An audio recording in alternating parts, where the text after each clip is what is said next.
ಬಂಧುಗಳೇ, ಮನುಷ್ಯನ ನೋವುಗಳು ಕಾಲ ಕಳೆದಂತೆ ಕಡಿಮೆ ಆಗುತ್ತವೆ ಅಂತೇಳಿ ಬಹಳಷ್ಟು ಜನ ಹೇಳ್ತಾರೆ. ಆದರೆ ಕೆಲವು ನೋವುಗಳು ಕಾಲ ಕಳೆದಂತೆ ಕಡಿಮೆ ಆಗೋದಿಲ್ಲ.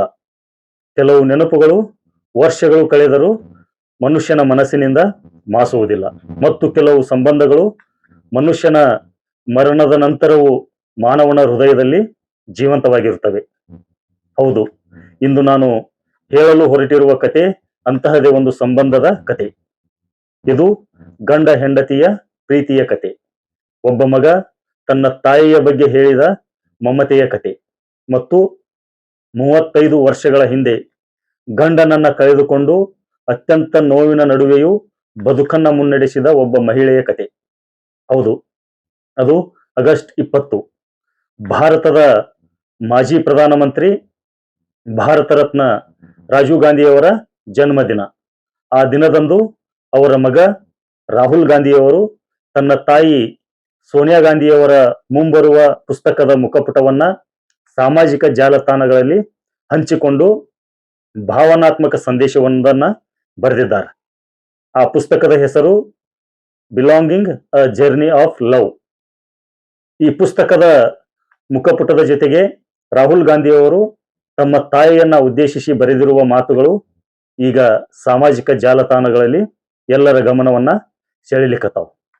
ಹಂಗಾದ್ರ ಆ ಮಾತುಗಳು ಯಾವುವು ಅಂತ ನಾವು ನೋಡುವುದಾದರೆ, ರಾಹುಲ್ ಗಾಂಧಿಯವರು ತಮ್ಮ ಭಾವನಾತ್ಮಕ ಸಂದೇಶವನ್ನ ಹೀಗೆ ಆರಂಭಿಸ್ತಾರೆ. ಅಮ್ಮ, ನಾನು ನಿಮ್ಮನ್ನು ಮತ್ತು ಅಪ್ಪನನ್ನ ಜೋಡಿಯಾಗಿ ಒಟ್ಟಿಗೆ ಕೊನೆಯ ಬಾರಿ ನೋಡಿದ್ದು 35 ವರ್ಷಗಳಿಗೂ ಹಿಂದೆ. ಅಪ್ಪ ನಮ್ಮನ್ನ ಅಗಲಿದ ದಿನದಿಂದ ಜೀವನ ನಿಮ್ಮ ಮುಂದೆ ಎಸೆದ ಪ್ರತಿಯೊಂದು ಸವಾಲನ್ನು ನೀವು ಕೊನೆಯಿಲ್ಲದ ಧೈರ್ಯ ಮತ್ತು ಘನತೆಯಿಂದ ಎದುರಿಸಿರುವುದನ್ನ ನಾನು ನೋಡಿದ್ದೇನೆ ಎಂದು ರಾಹುಲ್ ಗಾಂಧಿ ಅವರು ಹೇಳ್ತಾರೆ. ಈ ಮಾತುಗಳನ್ನ ಒಮ್ಮೆ ಗಮನಿಸಿದಾಗ ಇದು ಒಬ್ಬ ರಾಜಕಾರಣಿ ಮತ್ತೊಬ್ಬ ರಾಜಕಾರಣಿಯ ಬಗ್ಗೆ ಹೇಳಿದ ಮಾತುಗಳು ಅಲ್ಲ. ಇದು ತನ್ನ ತಾಯಿಯ ಹೋರಾಟದ ಬದುಕನ್ನ ಕಣ್ಣಾರೆ ಕಂಡ ಒಬ್ಬ ಮಗನ ಮಾತುಗಳು.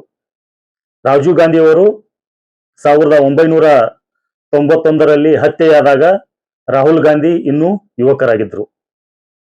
ಆ ದಿನದ ನಂತರ ಸೋನಿಯಾ ಗಾಂಧಿಯವರ ಜೀವನವೇ ಬದಲಾಗಿತ್ತು. ಗಂಡನ ಅಗಲಿಕೆ, 2 ಮಕ್ಕಳ ಜವಾಬ್ದಾರಿ, ಕುಟುಂಬದ ಮೇಲೆ ಇದ್ದ ಅಪಾರ ಸಾರ್ವಜನಿಕ ಗಮನ ಮತ್ತು ಮುಂದೆ ಎದುರಾದ ರಾಜಕೀಯ ಜೀವನದ ಅನೇಕ ಕಠಿಣ ಸಂದರ್ಭಗಳು, ಇವೆಲ್ಲವನ್ನ ಸೋನಿಯಾ ಗಾಂಧಿಯವರು ಎದುರಿಸಬೇಕಾಯಿತು. ಅದಕ್ಕಾಗಿಯೇ ಮುಂದುವರೆದು ರಾಹುಲ್ ಗಾಂಧಿಯವರು ಹೇಳುತ್ತಾರೆ, ನೀವು ಏನೆಲ್ಲ ಅನುಭವಿಸಿದ್ದೀರಿ, ಅಪ್ಪನ ನಂತರ ನಿಮ್ಮ ಬದುಕು ಎಷ್ಟು ಕಷ್ಟಕರವಾಗಿತ್ತು ಎಂಬುದನ್ನ ನಿಜವಾಗಿ ತಿಳಿದಿರುವವರು ಪ್ರಿಯಾಂಕಾ ಮತ್ತು ನಾನು ಮಾತ್ರ ಎಂದು. ಈ ಒಂದು ವಾಕ್ಯದಲ್ಲೇ ಒಬ್ಬ ಮಗನಿಗೆ ತನ್ನ ತಾಯಿಯ ಬದುಕಿನ ಬಗ್ಗೆ ಇರುವ ಆಳವಾದ ಅರಿವು ಕಾಣಿಸ್ತೈತಿ. ಸೋನಿಯಾ ಗಾಂಧಿಯವರು ತಮ್ಮ ಜೀವನದ ಕಥೆಯನ್ನ ಈಗ ಪುಸ್ತಕದ ರೂಪದಲ್ಲಿ ಜಗತ್ತಿನ ಮುಂದೆ ಇಡ್ಲಿಕ್ಕತ್ತಾರ. Belonging a journey of love. ಈ ಪುಸ್ತಕದಲ್ಲಿ ಅವರ ಬಾಲ್ಯದ, ಅಂದರೆ ಇಟಲಿಯಿಂದ ಹಿಡಿದು ಭಾರತಕ್ಕೆ ಬಂದ ನಂತರದ ಬದುಕು, ರಾಜೀವ್ ಗಾಂಧಿಯವರೊಂದಿಗಿನ ಬೆಳೆದ ಪ್ರೀತಿ, ಇಂದಿರಾ ಗಾಂಧಿಯವರ ಕುಟುಂಬದೊಂದಿಗೆ ಬೆಸೆದುಕೊಂಡ ಜೀವನ, ಗಂಡನ ಅಗಲಿಕೆಯ ಆಘಾತ ಮತ್ತು ನಂತರದ ರಾಜಕೀಯ ಜೀವನ. ಅದರಲ್ಲೂ ವಿಶೇಷವಾಗಿ 2004ರಲ್ಲಿ ಪ್ರಧಾನಮಂತ್ರಿ ಹುದ್ದೆಯನ್ನ ಸ್ವೀಕರಿಸದೆ ಮನಮೋಹನ್ ಸಿಂಗ್ ಅವರನ್ನ ಆ ಸ್ಥಾನಕ್ಕೆ ಬೆಂಬಲಿಸಿದ ನಿರ್ಧಾರದಂತಹ ರಾಜಕೀಯ ಘಟ್ಟಗಳನ್ನ ಈ ಪುಸ್ತಕ ಒಳಗೊಂಡಿರ್ತೈತಿ. ರಾಹುಲ್ ಗಾಂಧಿಯವರು ತಮ್ಮ ತಾಯಿಯ ಬಗ್ಗೆ ಮತ್ತೊಂದು ಪ್ರಮುಖ ಮಾತನ್ನ ಈ ಸಂದೇಶದಲ್ಲಿ ಹೇಳಿದ್ದಾರೆ. ಅದೇನಪ್ಪಾ ಅಂತಂದ್ರ, ನನ್ನ ತಾಯಿ ಅತ್ಯಂತ ಖಾಸಗಿ ವ್ಯಕ್ತಿಯಾಗಿದ್ದು ತನ್ನ ಬದುಕಿನ ಕಥೆಯನ್ನ ಜಗತ್ತಿನ ಮುಂದೆ ಹೇಳುವುದು ಅವರಿಗೆ ಎಷ್ಟು ಕಷ್ಟವಾಗಿತ್ತು ಎಂಬುದನ್ನ ತಾವು ತಿಳಿದಿರುವುದಾಗಿ ಹೇಳ್ಕೊಂಡಾರ. ಆದರೂ ಇಂದು ಆ ಕತೆ ಕೋಟ್ಯಾಂತರ ಜನರ ಮುಂದೆ ಬರಲಿದೆ ಎನ್ನುವುದರ ಬಗ್ಗೆ ತಾವು ಸಂತೋಷ ಪಡುತ್ತಿರುವುದಾಗಿ ಮತ್ತು ಹೆಮ್ಮೆ ಪಡುತ್ತಿರುವುದಾಗಿ ರಾಹುಲ್ ಗಾಂಧಿ ಅವರು ಹೇಳಿಕೊಂಡಾರ. ಇಲ್ಲಿ ಒಂದು ವಿಷಯ ಬಹಳ ಮುಖ್ಯ ಆಗ್ತೈತಿ. ಸಾರ್ವಜನಿಕ ಜೀವನದಲ್ಲಿ ಕಾಣಿಸುವ ವ್ಯಕ್ತಿ ಮತ್ತು ಖಾಸಗಿ ಬದುಕಿನಲ್ಲಿ ಇರುವ ವ್ಯಕ್ತಿ ಇಬ್ರು ಒಂದೇ ಆಗಿರ್ಬೇಕಂತೇನಿಲ್ಲ.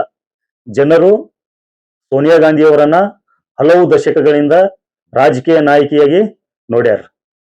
ಆದರೆ ಈ ಪುಸ್ತಕದಲ್ಲಿ ಒಬ್ಬಳು ಮಗಳಾಗಿ, ಒಬ್ಬಳು ಪತ್ನಿಯಾಗಿ, ಒಬ್ಬಳು ತಾಯಿಯಾಗಿ ಮತ್ತು ತನ್ನ ಬದುಕಿನಲ್ಲಿ ಬಂದಂತಹ ಅನೇಕ ವೈಯಕ್ತಿಕ ಕಷ್ಟ ನಷ್ಟಗಳನ್ನು ಎದುರಿಸಿದ ಒಬ್ಬ ಮಹಿಳೆಯ ಕಥೆಯನ್ನ ನೋಡುವ ಅವಕಾಶ ಎಲ್ಲ ಓದುಗರಿಗೂ ಸಿಗಲಿದೆ. ರಾಹುಲ್ ಗಾಂಧಿ ಸಂದೇಶದ ಕೊನೆಯಲ್ಲಿ ತಮ್ಮ ತಂದೆಯನ್ನ ಭಾವುಕವಾಗಿ ನೆನಪಿಸಿಕೊಂಡು ಈ ರೀತಿಯಾಗಿ ಹೇಳಿದ್ದಾರೆ. ಏನಪ್ಪಾ ಅಂತಂದ್ರ, ಇಂದು ಅಪ್ಪನ ಜನ್ಮದಿನ. ಇಂದು ಅಪ್ಪ ನಗು ನಗುತ್ತಾ ಮೇಲಿನಿಂದ ತಮ್ಮ ಸುಂದರ ಸೋನಿಯಾಳನ್ನ ಹೆಮ್ಮೆಯಿಂದ ನೋಡುತ್ತಿರುವಂತೆ ನನಗೆ ಕಾಣುತ್ತದೆ ಎಂದಿದ್ದಾರೆ.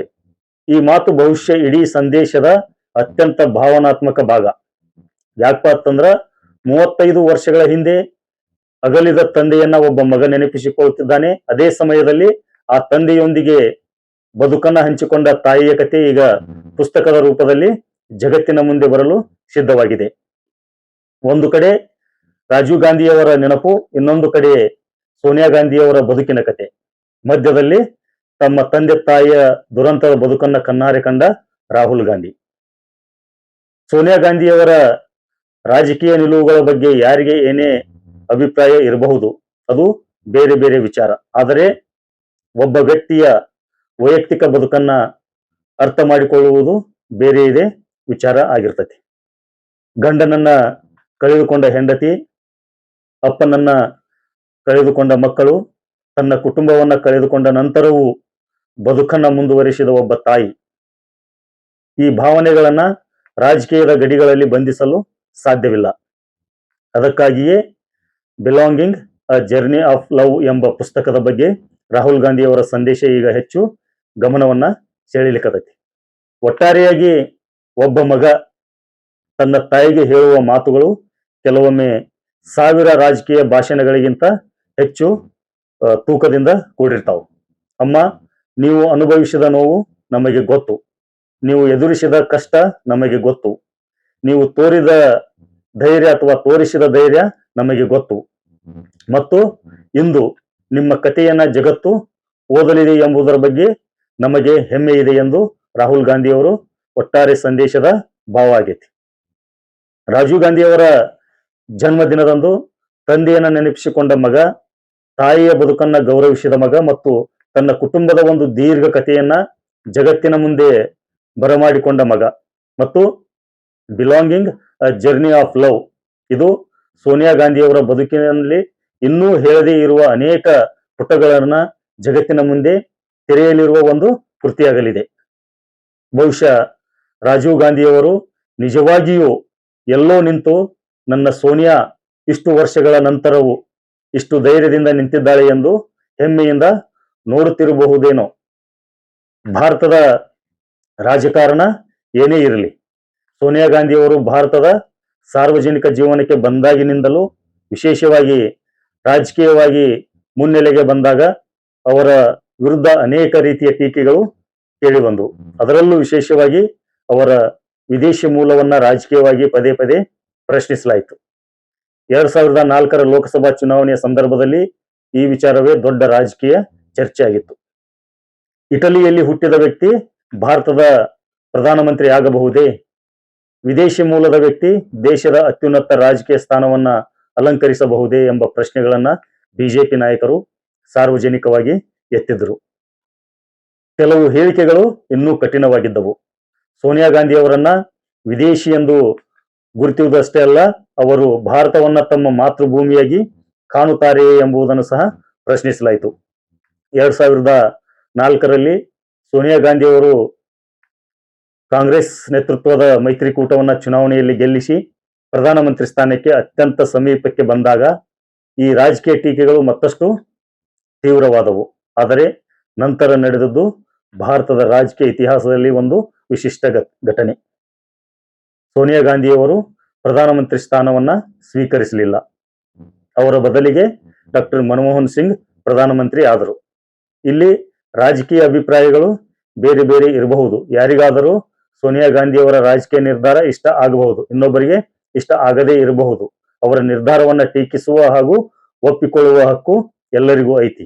ಆದ್ರ ಒಬ್ಬ ಮಹಿಳೆಯ ವೈಯಕ್ತಿಕ ಬದುಕು, ಆಕೆಯ ಗಂಡನ ಅಗಲಿಕೆ, ಮಕ್ಕಳನ್ನ ಬೆಳೆಸಿದ ರೀತಿ ಮತ್ತು ಆಕೆ ಎದುರಿಸಿದ ನೋವು ಇವೆಲ್ಲವೂ ರಾಜಕೀಯ ಟೀಕೆಗಳಿಗಿಂತ ಬೇರೆಯಾಗಿಯೇ ಕಾಣ್ತಾವು. ಇಲ್ಲಿ ರಾಹುಲ್ ಗಾಂಧಿಯವರು ತಮ್ಮ ತಾಯಿಯ ಬಗ್ಗೆ ಬರೆಯುವಾಗ ಅದನ್ನೇ ನೆನಪಿಸಿದ್ದಾರೆ. ಇದು ರಾಹುಲ್ ಗಾಂಧಿಯವರ ರಾಜಕೀಯ ಭಾಷಣ ಅಲ್ಲ, ಇದು ಒಬ್ಬ ಮಗ ತನ್ನ ತಂದೆ ತಾಯಿಗಳನ್ನ ನೆನಪು ಮಾಡಿಕೊಂಡ ಒಂದು ಸುಂದರ ಗಳಿಗೆ. ಒಮ್ಮೆ ವಿದೇಶಿ ಮಹಿಳೆ ಎಂಬ ಪ್ರಶ್ನೆಗಳ ಮೂಲಕ ಸಾರ್ವಜನಿಕವಾಗಿ ನಿರಂತರ ಚರ್ಚಿಸಲ್ಪಟ್ಟ ಮಹಿಳೆ ಇಂದು ತನ್ನ ಬದುಕಿನ ಕಥೆಯನ್ನ ತಾನೇ ಹೇಳಲು ಮುಂದಾಗ್ಯಾರ. ಆ ಕಥೆಯ ಹೆಸರು belonging a journey of love. ಬಹುಶಃ ಈ ಪುಸ್ತಕದ ಅತ್ಯಂತ ದೊಡ್ಡ ವಿಶೇಷತೆಯೇ ಇದು. ಇಷ್ಟು ವರ್ಷಗಳ ಕಾಲ ಜನರು ಸೋನಿಯಾ ಗಾಂಧಿ ಅವರ ಬಗ್ಗೆ ಮಾತನಾಡಿದ್ದಾರೆ, ರಾಜಕಾರಣಿಗಳು ಅವರ ಬಗ್ಗೆ ಮಾತನಾಡಿದ್ದಾರೆ, ವಿಮರ್ಶಕರು ಸೋನಿಯಾ ಗಾಂಧಿ ಅವರ ಬಗ್ಗೆ ಮಾತನಾಡಿದ್ದಾರೆ, ಅವರ ಬೆಂಬಲಿಗರು ಸೋನಿಯಾ ಗಾಂಧಿ ಅವರ ಬಗ್ಗೆ ಮಾತನಾಡಿದ್ದಾರೆ. ಆದರೆ ಈಗ ಸ್ವತಃ ಸೋನಿಯಾ ಗಾಂಧಿಯವರೇ ತಮ್ಮ ಬದುಕಿನ ಬಗ್ಗೆ ಮಾತನಾಡಲಿದ್ದಾರೆ.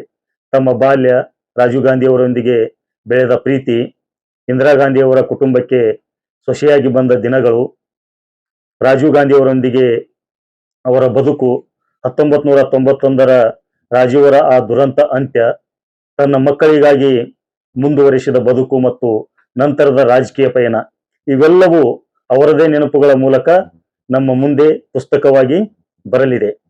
ಅದಕ್ಕಾಗಿಯೇ ರಾಹುಲ್ ಗಾಂಧಿ ಅವರ ಈ ಮಾತುಗಳು ಮತ್ತಷ್ಟು ಅರ್ಥಪೂರ್ಣ ಆಗ್ತಾವೆ. ರಾಜಕೀಯದಲ್ಲಿ ಟೀಕೆಗಳು ಬರುತ್ತವೆ, ವಿರೋಧಗಳು ಬರುತ್ತವೆ, ಆದರೆ ಕಾಲ ಕಳೆದಂತೆ ಉಳಿಯುವುದು ಮನುಷ್ಯನ ಬದುಕಿನ ಕಥೆಗಳು ಮಾತ್ರ. ಅದಕ್ಕಾಗಿಯೇ belonging a journey of love ಇದು ಕೇವಲ ಸೋನಿಯಾ ಗಾಂಧಿಯವರ ಪುಸ್ತಕ ಅಲ್ಲ, ಇದು ಒಬ್ಬ ಮಹಿಳೆಯ ಬದುಕನ್ನ ಆಕೆಯದೇ ಮಾತುಗಳಲ್ಲಿ ಕೇಳುವ ಒಂದು ಸುಂದರ ಅವಕಾಶ. ಬಹುಶಃ ಇದೇ ಕಾರಣಕ್ಕೆ ರಾಹುಲ್ ಗಾಂಧಿ ಅವರಿಗೆ ಇದು ಹೆಮ್ಮೆ ಅನಿಸಿರಬೇಕು. ತಮ್ಮ ತಾಯಿಯನ್ನ ರಾಜಕೀಯ ನಾಯಕಿಯಾಗಿ ಮಾತ್ರವಲ್ಲ, ತನ್ನ ಬದುಕಿನಲ್ಲಿ ಎಲ್ಲವನ್ನ ಕಳೆದುಕೊಂಡರೂ ಸಹ ಧೈರ್ಯದಿಂದ ನಿಂತ ತಾಯಿಯಾಗಿ ನೋಡುವ ಹೆಮ್ಮೆ ರಾಹುಲ್ ಗಾಂಧಿ ಅವರದು ಎಂದರೆ ತಪ್ಪಾಗಲಾರದು. ರಾಜಕೀಯದಲ್ಲಿ ಸೋನಿಯಾ ಗಾಂಧಿ ಅವರ ಬಗ್ಗೆ ಭಿನ್ನಾಭಿಪ್ರಾಯಗಳು, ಟೀಕೆಗಳು ಇದ್ದೇ ಇವೆ. ಆದರೆ ರಾಜಕೀಯದ ಆಚೆ ನೋಡಿದಾಗ ಪತಿಯನ್ನ ಕಳೆದುಕೊಂಡು ಮಕ್ಕಳಿಗಾಗಿ ಧೈರ್ಯದಿಂದ ಬದುಕು ಮುನ್ನಡೆಸಿದ ಒಬ್ಬ ತಾಯಿಯ ಕತೆ ನಮಗೆ ಈ ಪುಸ್ತಕದಲ್ಲಿ ಕಾಣ್ತತಿ. ಇಂದು ರಾಹುಲ್ ಗಾಂಧಿ ಅವರ ಮಾತುಗಳಲ್ಲಿ ಅದೇ ತಾಯಿಯ ಮೇಲಿನ ಪ್ರೀತಿ ಮತ್ತು ಹೆಮ್ಮೆ ಇರುವುದು ಸಹ ನಮಗೆ ಸ್ಪಷ್ಟವಾಗಿ ಕಾಣ್ತತಿ.